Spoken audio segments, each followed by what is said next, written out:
What if I told you that one of the rarest German cars ever made was never meant to leave the amusement park? Ladies and gentlemen and my friend Timmy, buckle up. Today's ride is so small, even Bob's tinfoil hat won't fit inside. We're talking about a German machine that's shorter than my mother-in-law's patience and lighter than Timmy's promises to quit drinking after fishing trips. Introducing the Ihle Schottenring car. The 1954 micro machine designed not for roads but for amusement parks. Before we dive in deeper than Timmy after 3 beers and a dare involving an inflatable kayak, smash that subscribe button like you're trying to restart a 2-stroke engine without a starter. All right, the Ihle Schottenring car. Built by the not-so-evil brothers Ihle, Frank and Thomas, in Bruchsal, Germany, this car was never meant to see actual roads. No! It was engineered specifically for amusement parks and fairgrounds. Think of it as the kid-friendly cousin of a go-kart that grew up watching racing movies but never actually got a driver's license. This little 2-seater came with a steel body, a tubular frame, and a design that screamed, "I'm a real car, I swear!" even though it had had less chance of surviving a pothole than Timmy has of winning a debate with Bob after 3 shots of Jägermeister. With a total length of just 7 feet 9 inches, 2.4 meters, and a weight of 600 pounds, 272 kilograms, it was basically a bumper car with commitment issues. Inside, the luxury continues. A bench seat, a steering wheel, 1 pedal, hand throttle, and that's it. No dashboard, no lights, no horn, no reason for Bob to claim it's being tracked by aliens.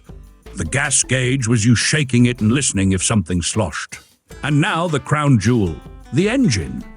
It had a single-cylinder, 125 cubic centimeters, 2-stroke Herth engine making a whopping 7 horsepower, 5.2 kilowatts. It was mounted at the back under a fake spare tire lid and had no electric starter. To start it, someone had to give it a push or pull a cord like a lawnmower. There was no gearbox, just 1 forward gear. That's it. Reverse? Who needs it? You're on a circular wooden track going nowhere fast like most internet advice. The rear axle was directly driven. Suspension? What suspension? The wheels were hard-mounted to the frame. Yes, you could feel every grain in the plywood under you, just like how Timmy says he can feel the fish biting before his line even hits the water. Top speed? 25 miles per hour, 40 kilometers per hour. Enough to cause mild wind in your hair and a panic attack if your hairpiece isn't glued well.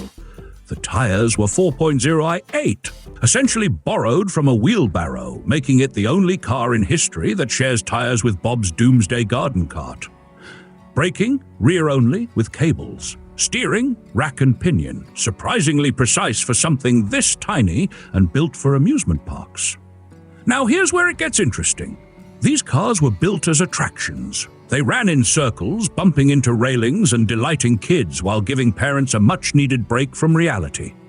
Schottenring cars even had interchangeable nose designs, so parks could make it look like they had multiple models by just swapping a front clip. One variant resembled a 1950s Studebaker. And here's the kicker, these cars even made it across the Atlantic. At least one ended up at Six Flags Over Texas in the 1960s. Which is the most American thing ever. Importing a German microcar just to make it go in circles for kids who already had too much cotton candy. Now, don't get any bright ideas. This isn't street legal. It doesn't have real headlights, taillights, a horn, or even a proper ignition system.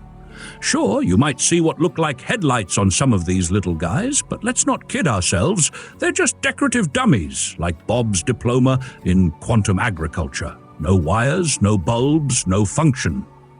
Just there to look cool in front of the cotton candy stand. To shut the engine off, you either choked the fuel or blocked the air intake. Basically the same technique Timmy uses to stop talking when someone mentions child support.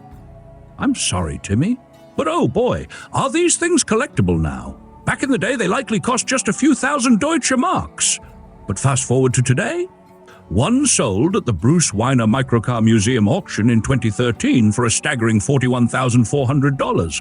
Another one went for $12,650 in 2012. Nowadays, if you want to get your hands on one, you better be ready to shell out $20,000 to $50,000, assuming you can even find one of the handful that still exist. So what do I think? Honestly, I believe the Ihle Schottenring car is like my weird uncle at a wedding. Completely unnecessary, slightly ridiculous, but somehow still the life of the party. It's beautifully absurd. It was never meant for the streets, never pretended to be serious, and yet here we are, talking about it like it's a classic Ferrari. And I kinda love that. For what it is, a rugged, hilarious amusement park ride that thought it was a real car, it's oddly impressive. It was here for fun, for noise, for chaos, and for putting a smile on a kid's face. And maybe, just maybe, even on the face of a grown-up who finally found one at auction and went, why not? And if you're one of those dreamers thinking of commuting in one of these, please call Timmy. You two belong together. Oh, and speaking of support, a huge thank you to our newest channel sponsors. You beautiful weirdos are the fuel in our microcar's tiny tank, the spark in our two-stroke nonsense engine, and the duct tape holding Bob's alien detection goggles together. See you next time, folks. And remember, if it has wheels, an engine, and a questionable backstory, we're probably going to talk about it.